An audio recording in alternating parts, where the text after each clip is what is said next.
If you're consistently falling backwards in your pirouettes, I promise it's not just you, but it's also not random. Pirouettes aren't just about trying harder, especially with adult dancers. They tend to repeat the same pirouette over and over, hoping that it will magically improve without ever identifying what's actually causing the fall. So in this video, I'm breaking down the most common reasons that dancers fall backwards in their pirouettes and giving you simple, targeted exercises to help you correct that.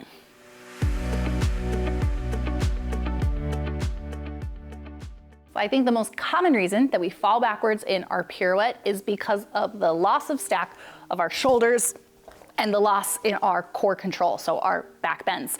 Now, it's not just about strong core, it's a certain type of core, because this spot that goes right around the waistline, it's the spot that when you relax or sag, it's really bendy, especially on females.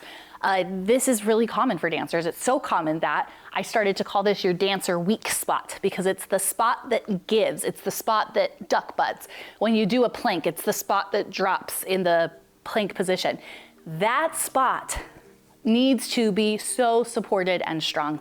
This comes from doing breath work, from deep core exercises, from functional core. If you are someone that's doing a lot of core work on your back, you are missing a big part of your core support. So that's what we need to work on, is how we get that control through that dancer weak spot so that it's mobile, but it can also resist force quite a bit. The second thing that happens is we're losing the support in the shoulder girdle. I think that we think a lot about the shape of your arms and the shape of your hands, and there's so many little nuances that are happening, and you're trying to keep this perfect picture in your turn. But if you lose the support system under the armpits, through the lats, and we lose the core, then we get droopy, saggy shoulders on top of a saggy base that's not doing its job. So I came up with 2 exercises that are really easy down on the floor to help you work on these 2 aspects together. I love an exercise that gets multiple things. So this first one is really meant for us to feel how to stack our ribs and hold this support system in a really challenging place. It is challenging to hold your core support and placement while you're turning with force and gravity. So we gotta choose something hard down on the floor. It also is gonna help us feel a little bit of that shoulder girdle connection that we were talking about as well.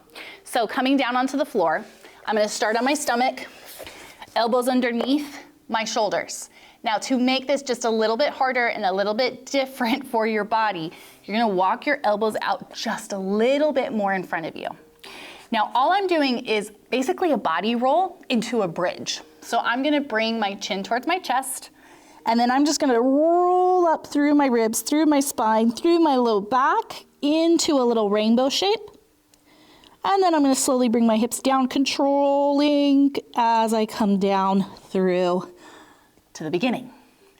Couple things. 1, I am pushing down and pulling my elbows and knees together very heavily. It doesn't look like it, but I am.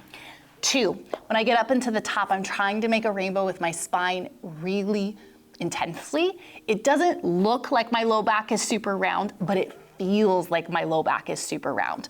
So with my elbows slightly out, I push down. You can see I'm not sagging in my shoulders. I bring my chin towards my chest, and then I start to roll more. I go sternum, ribs, low belly, and up. My shins are pressing down through the floor. I'm really trying to tuck my hips under and feel that front belly as I pull my elbows and knees together. Then I just slowly, with control, roll over my hips, my ribs, my chest, back up to the beginning. So if I was sitting upright, this is what it would look like. It's like super wide Spider-Man down on the floor. Now you start to really get a sense of how your shoulders drop and how the front and side bodies are working quite intensely. You can feel also how shoulder girdle and core work together, and you will also notice if you feel your low back working, you're doing this.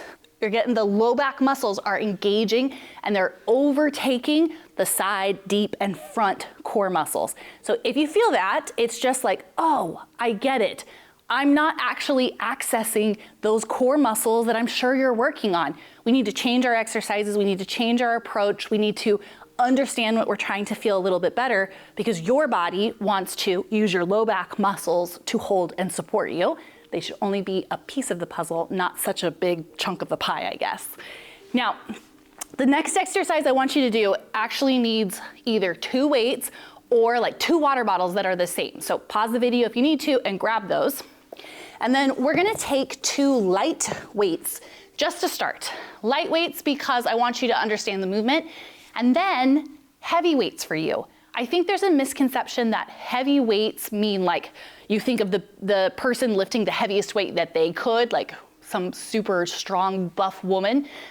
No, it's heavy weights for you. If that's 5 pounds and that's heavy, fantastic. If that's 25 pounds, fantastic. But we have to learn how to appropriately find our weight set to make that happen. So with your 2 light weights, remember this is all about the shoulder girdles. I'll show from the front. 2 hands here.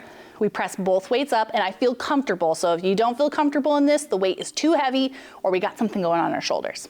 I'm going to raise my shoulders up, drop my armpits down into my back jean pockets, and then really wide, like I'm pulling something really heavy from the ceiling, like a really thick elastic. I'm pulling down into a goalpost and then pressing back up. And I'm gonna do that from facing the back. So I raise my shoulders up, and then I don't push them down because that pushes my chin forward. I actually pull the back of my armpits into my jean pockets. Then, as if there's something really thick, I pull and resist as my armpits are pulling down, down, down, down, down, down, down into our goalpost. I feel the work here. That's the important part, that this is feeling effort. You will feel some here, you'll feel a little bit in the shoulder, but if you don't feel here, we're missing the boat. So as I drop my armpits, right there, I already feel that. Then I start to pull wide and down, and I'm feeling like a little smiley face right here, all the way to my goalpost, and then back up.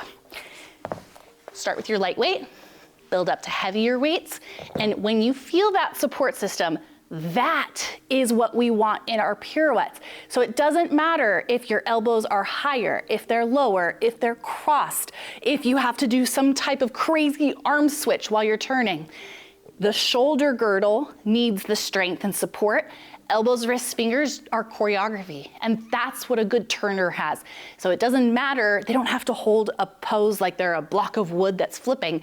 They are turning on an axis that knows where its support system is, and then this is magic. That's how it looks.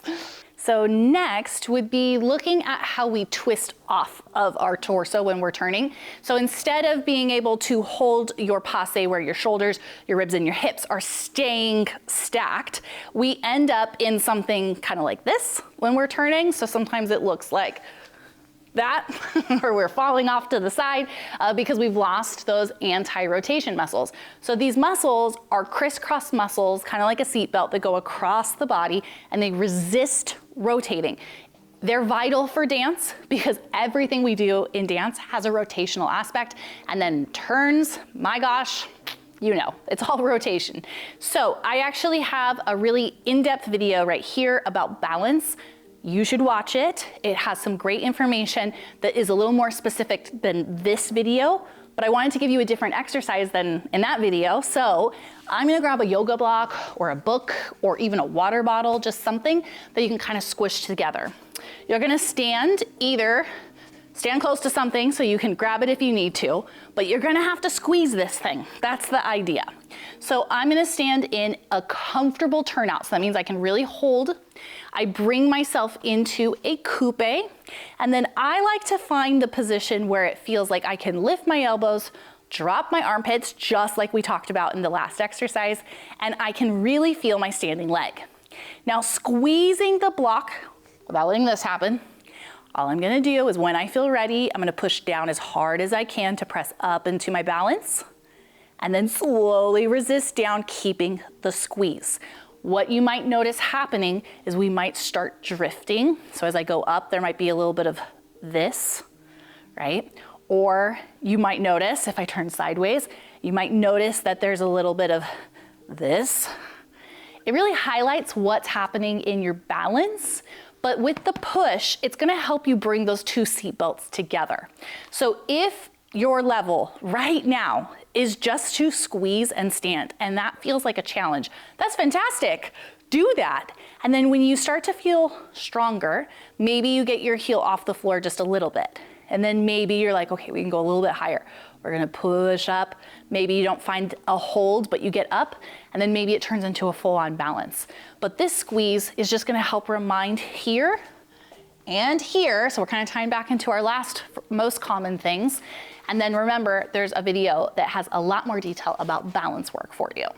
Now, the last thing that I think we need to acknowledge is that there's a fear factor with turning. I'll call it like it is. For some people, and I would say maybe for the majority of people, especially adults, there's a fear factor with turning. You didn't grow up spinning unless you were an ice skater, and turning is a completely different use of our body, our brain, everything inside of us moving around. So you're not crazy if pirouettes seem scary.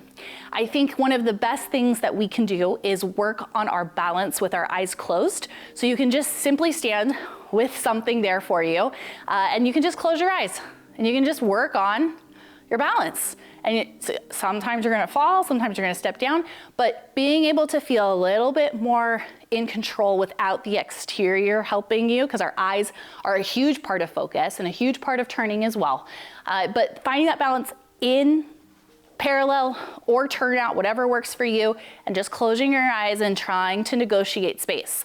Now, there's also a drill that I love. I love it so much for you to practice at a bar. I'm gonna put it right here. I highly recommend that you go check it out because it's gonna help you figure out how much power and force and balance you need for a single pirouette, for a double pirouette, for a quarter pirouette, whatever stage you're at. It's wonderful. So third is our weight placement when we are in our prep. And I bet that you have heard something like this before, or maybe a little bit different, but I'll tell you, it doesn't matter if you're taking off from a fourth with two knees bent, a fourth with one leg straight behind, or a fifth position. It doesn't matter. If you have too much weight in your back leg, like right now it looks like, wow, what a beautiful fourth, Allie. And I say, why, thank you. It's not practical because I am gonna have to shift my weight so far forward. And should I be able to do that in theory as a dancer? Yes. But while I'm turning and while I'm trying to get better at turns, no. Watch how much I have to shift when I go up. Do you see how much that is? I'm gonna turn sideways. So here, look how much I have to shift. Instead, put more weight in your front leg. And it doesn't matter what your back leg, straight, bent, fifth, doesn't matter. Put more weight in your front, let me turn this way, and I just go right up. That's it. The transfer of weight will get easier, and you could if you wanted, but I'm telling you, if you slow down, all those beautiful professional dancers, most of them have their weight really far in their front leg as they pirouette because it's easier. And it's not a cheat, it's just easier. So I did a wonderful podcast with an adult dancer on her platform that we talked for an hour about pirouettes, how to train them, risks, fear factors, common corrections we see, everything. And I think that that's a great listen. So if you want to know a little bit more about what I think about pirouettes, this would be a great video for you to check out. You can put it on while you're driving or whatever life has you. Pirouettes are a lifetime pursuit, and they are not the easiest part of ballet to master.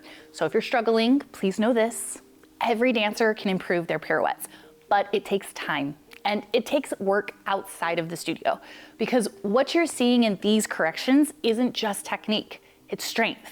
Your body has to be strong enough to handle the force of a turn and gravity. I go much deeper into improving pirouettes as an adult dancer in this video here, and I've added more resources for you below. There's always more pirouette content coming your way on this channel, so make sure that you're following along, and we're gonna do cues, breakdowns, and we're gonna help you understand how to control your progress. If you're ready to really see change in your pirouettes, check out a free trial of my Dancer Strong program in the description. It's full of dance-specific strength training designed for adult dancers, so you can build your control, stability, and power for your turns that is actually needed. I'll see you next time.